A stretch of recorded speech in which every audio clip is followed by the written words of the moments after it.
Assalamualaikum warahmatullahi wabarakatuh. Perkenalkan nama saya Bainorinus Dania dengan NIM J1D0200007. Pada kesempatan ini saya akan mempresentasikan proposal penelitian saya yang berjudul Model Matematika SIR pada kasus kecanduan belanja online. Ada 4 pokok bahasan yang akan saya bahas. Yang pertama pendahuluan, yang kedua tinjauan pustaka, yang ketiga landasan teori, dan yang terakhir metode penelitian.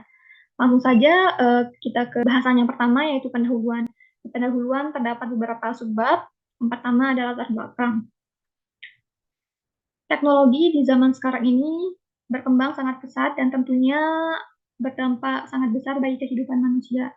Perkembangan teknologi ini memudahkan manusia dalam melakukan segala hal dengan lebih praktis, di mana saja dan kapan saja. Salah satu contohnya itu memudahkan manusia dalam melakukan belanja keseharian atau belanja kebutuhan dengan cara online. Belanja online, seseorang yang melakukan belanja online tidak ada batasan usia dan tidak ada batasan profesi, tetapi seseorang yang berlebihan dalam melakukan belanja online dapat menjadi kecanduan. Belanja online mengakibatkan kecanduan bagi individu yang tidak dapat mengontrol keinginan dirinya untuk berbelanja online, yang dimana membuat individu tidak lagi berbelanja sesuai kebutuhan, melainkan sesuai dengan hasrat dan keinginan. Belanja online sudah menjadi kebiasaan umum di Indonesia dan meningkat sejak tahun 2020 lalu, sejak COVID-19 melanda Indonesia. Seseorang yang kecanduan dapat mengalami gangguan mental yang disebut CBD, yang merupakan gangguan perilaku berbelanja dan dapat menghabiskan uang yang tidak wajar, yang dimana barang yang dibeli juga bukan kebutuhannya. Selanjutnya, menurut State of Mobile tahun 2023, masyarakat Indonesia menghabiskan 6,6 miliar jam untuk mengakses aplikasi belanja online sepanjang tahun 2020 lalu. Kecanduan belanja online ini dapat dimodelkan dengan pemodelan matematika, yaitu model SIR, dengan membagi populasi menjadi 3 buah kompartemen. Yang pertama itu untuk individu yang tidak melakukan belanja online tetapi memiliki aplikasi belanja online. Yang kedua itu merepresentasikan individu yang terinfeksi atau kecanduan belanja online. Yang ketiga itu merepresentasikan individu yang sudah sembuh. Selanjutnya itu kita ke rumusan masalah. Pada penelitian ini ada 3 rumusan masalah. Yang pertama itu bagaimana model matematika SIR pada kasus kecanduan belanja online. Yang kedua, bagaimana analisis kestabilan titik keseimbangan kasus belanja online. Yang terakhir, bagaimana simulasi model matematika SIR kasus kecanduan belanja online. Adapun tujuan penelitian itu sesuai dengan permasalahan 3 tadi. Yang pertama, membangun model matematika SIR pada kasus kecanduan belanja online. Yang kedua, menganalisis kestabilan titik keseimbangan pada kasus kecanduan belanja online. Dan yang ketiga, mengetahui simulasi model matematika SIR kasus kecanduan belanja online. Selanjutnya, manfaat. Ada beberapa manfaat penelitian, yaitu pertama ada sebagai referensi, yang kedua literatur pertimbangan untuk penelitian selanjutnya, lalu sebagai sarana pengembangan pengetahuan mengenai model matematika, khususnya di model SIR kasus kecanduan belanja online, lalu untuk literatur penelitian selanjutnya, dan yang terakhir memberikan informasi mengenai dampak negatif kecanduan belanja online. Selanjutnya kita ke batasan masalah. Yang pertama, kasus kecanduan belanja online yang ditinjau itu adalah pada mahasiswa FMIPA Universitas Mataram. Yang kedua, simulasi model yang dilakukan di sini dibantu oleh software matematika. Selanjutnya kita ke poin 2, yaitu tinjauan pustaka. Yang pertama, penelitian oleh SIDE DKK pada tahun 2020 dengan judul Model Matematika SIR sebagai Solusi Kecanduan Penggunaan Media Sosial. Di sini Sama-sama penelitian kita membahas mengenai kecanduan, tetapi dengan objek yang berbeda. Dan di sini juga si DDKK membangun model SIR dengan 3 kelompok atau kelas. Yang pertama itu individu yang tidak menggunakan media sosial, yang kedua itu individu yang terinfeksi atau individu yang kecanduan menggunakan media sosial, yang ketiga itu individu yang sembuh. Di sini si DDKK juga menganalisis titik keseimbangan modelnya dan juga mensimulasikan modelnya dengan bantuan software Maple. Lalu ada Palaluka pada tahun 2020 dengan judul penelitian model matematika pada perilaku fanatisme fans Korean Pop.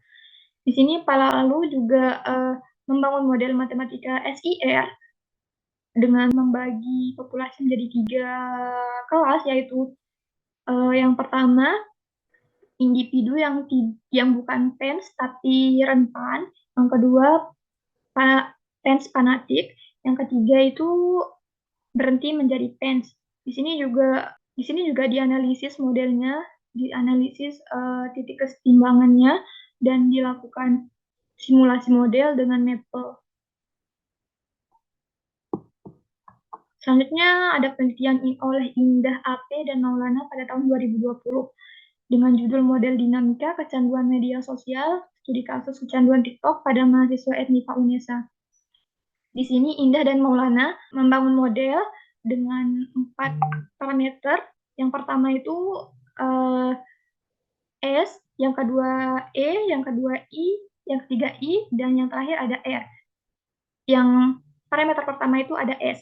S ini merupakan mahasiswa yang memiliki aplikasi TikTok. Yang kedua itu E, itu mahasiswa yang memiliki akun TikTok. Yang ketiga I itu untuk mahasiswa yang kecanduan atau yang membuat konten TikTok. Yang terakhir R itu untuk mahasiswa yang sembuh atau yang sudah tidak membuat konten TikTok. Di sini juga dianalisis modelnya dan dicari titik keseimbangan dan disimulasikan model SEIR-nya. Selanjutnya ada penelitian oleh Musana tahun 2018 dengan judul analisis pengaruh perilaku konsumtif mahasiswa terhadap belanja online. Itu di sini tuh dianalisis pengaruh perilaku mahasiswa terhadap belanja online tuh gimana perilakunya, dan hasilnya itu didapatkan bahwa mahasiswa kecanduan terhadap berbelanja online. Selanjutnya kita ke landasan teori. Yang pertama itu persamaan diferensial. Persamaan diferensial menurut Purcell EJ itu adalah persamaan yang mengandung turunan dari satu atau lebih variabel dependen dan satu atau lebih variabel independen. Nah, persamaan diferensial itu dibagi menjadi 2, yaitu persamaan diferensial biasa dan persamaan diferensial parsial. Persamaan diferensial biasa itu ketika jumlah peubahnya itu 1, dan untuk persamaan diferensial parsial itu jumlah peubahnya lebih dari 1. Persamaan diferensial orde 1 ini merupakan persamaan diferensial paling sederhana, yang dimana di bentuk umum dari persamaan diferensial orde 1 ini dapat dilihat pada persamaan 3.1, di mana dx1 per dt itu sama dengan f1, dx1, x2 sampai dengan xn. Dan seterusnya sampai dxn per dt. Selanjutnya, pemodelan matematika. Pemodelan matematika merupakan langkah pemecahan masalah yang banyak digunakan untuk mewakili sistem kompleks. Ini menurut DMZ tahun 2018. Pemodelan matematika banyak digunakan dalam memecahkan masalah matematika. Salah satunya itu salah satu model yang digunakan itu model SIR. Selanjutnya ada nilai eigen dan faktor eigen.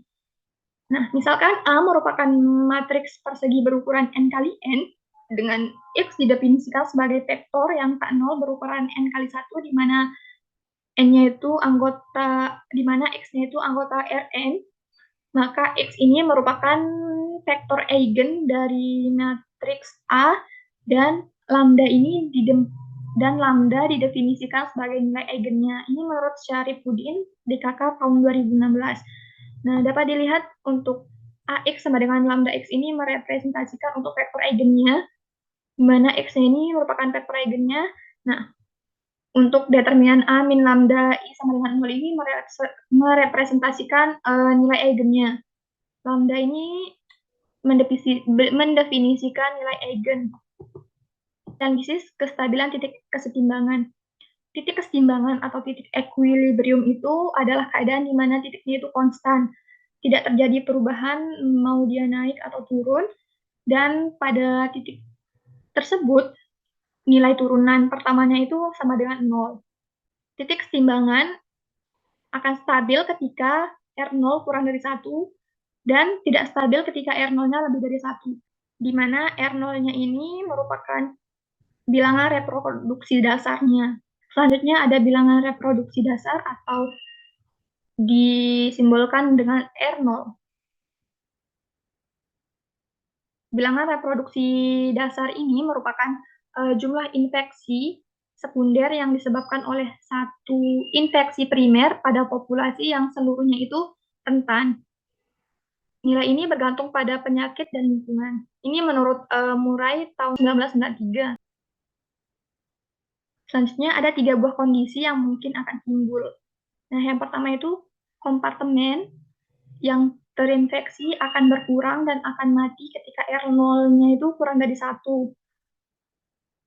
Kompartemen yang terinfeksi ini atau I akan berkurang atau mati ketika R0-nya itu kurang dari 1.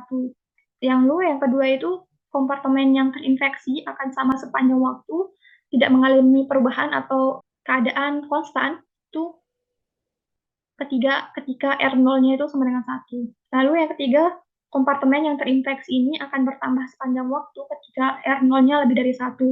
Artinya, ketika nilai bilangan reproduksi dasarnya ini lebih dari 1, semakin banyak orang yang akan terkena infeksi atau kecanduan. Model epidemi SIR. Model matematika epidemi SIR ini dikenal sebagai model epidemi berbasis kompartemen atau kelas. Artinya populasi itu dibagi menjadi beberapa kelas atau subpopulasi gitu. Nah, pada model ini populasi dibagi menjadi 3, yaitu yang rentan, terinfeksi, dan sembuh. Dan untuk kecanduan belanja online itu dibagi menjadi 3 kompartemen. Yang pertama itu yang rentan, yang memiliki aplikasi tetapi tidak menggunakannya untuk berbelanja. Yang kedua yang terinfeksi, artinya orang yang sering melakukan belanja online, bahkan membeli barang yang bukan kebutuhan. Yang ketiga itu yang sudah tidak berbelanja online lagi atau yang sembuh. Nah, dari kompartemen ini dapat diperoleh model matematika seperti pada slide berikut, yaitu yang pertama, ds per dt sama dengan n min alpha s dikali per n gamma r min mu s. Ini untuk yang s-nya, lalu untuk yang di per dt-nya itu sama dengan alpha s per n min beta i min mu i. Lalu ada untuk dr per dt-nya itu sama dengan beta i min gamma r min mu r. Dengan keterangannya itu N-nya itu jumlah sampel mahasiswa FMIPA Universitas Mataram. Lalu yang kedua S-nya itu jumlah mahasiswa yang rentan atau yang tidak belanja online tapi memiliki aplikasi berbelanja online. Yang kedua itu selanjutnya ada I, jumlah mahasiswa yang belanja online dengan sering belanja online atau yang terinfeksi. Selanjutnya itu ada R, jumlah mahasiswa yang berhenti berbelanja online dan tidak akan terinfeksi lagi. Lalu ada mu, laju kelahiran dan kematian terhadap waktu. Lalu ada lambda, laju perubahan individu yang memiliki aplikasi aplikasi belanja online. Lalu laju pertumbuhan individu yang berhenti belanja online dan kembali rentan. Lalu beta itu laju perubahan individu yang berhenti belanja online. belanja online itu sendiri merupakan proses pembelian barang dan jasa melalui handphone atau laptop dengan internet dan dapat dijalankan di mana saja tanpa batasan waktu.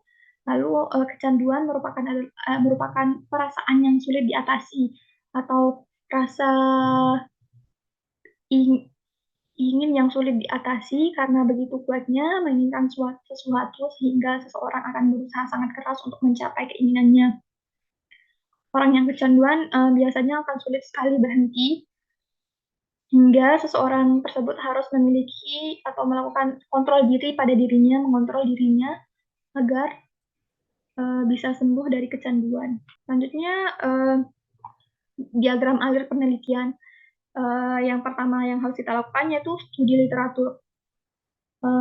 Dengan mencari jurnal, buku, lalu kita melakukan pengumpulan data. Di sini pengumpulan data yang saya lakukan itu dengan penyebaran kuesioner untuk mahasiswa FMIPA Universitas Mataram. Lalu selanjutnya itu membangun model matematika SIR. Setelah kita dapat data, kita bisa membangun model matematika SIR-nya. Lalu setelah itu kita analisis model matematika SIR-nya itu agar kita bisa mendapatkan titik keseimbangan. Lalu titik keseimbangan yang kita dapat itu kita analisis kestabilannya, apakah dia stabil atau tidak, atau bahkan stabil asimptotik. Lalu selanjutnya itu setelah kita dapatkan kestabilannya atau tidak stabilannya itu, kita simulasi dengan bantuan software matematika. Nah, setelah disimulasikan, itu kan akan muncul tampilan atau graf. Lalu dari graf itu bisa kita interpretasi dan kita bisa ambil kesimpulan dari hasil tersebut.